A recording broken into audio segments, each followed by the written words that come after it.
ایک میاں بیوی اپنے 3 چھوٹی چھوٹی بچیوں کو کسی عزیزہ کے حوالے کر کے حج کے لیے چلے گئے۔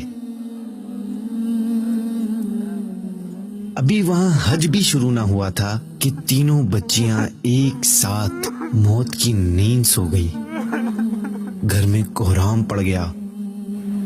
ماں باپ کو خبر دی گئی تو وہ حج کے بغیر ہی روتے دھوتے گھر آ پہنچے۔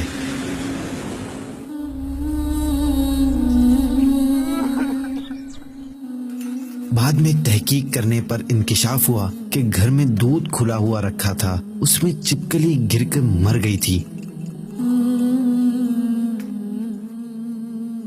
وہی دودھ بچیوں نے پیا اور زہر کے اثر سے وہ بچیاں اپنی زندگی ہار گئیں۔ یاد رکھیے کہ کہا جاتا ہے اگر چھپکلی پانی وغیرہ میں مر کر پھٹ جائے تو 100 آدمیوں کی موت کے لیے اس کا زہر کافی ہوتا ہے۔ لہٰذا ہمیں خوب دھیان سے دودھ، پانی اور کھانے پینے کی چیزیں ڈھک کر رکھنی چاہیے، ورنہ خدا نہ خواستہ کوئی ایسا واقعہ پیش آیا تو سوائے افسوس کے کچھ نہ کر سکیں گے۔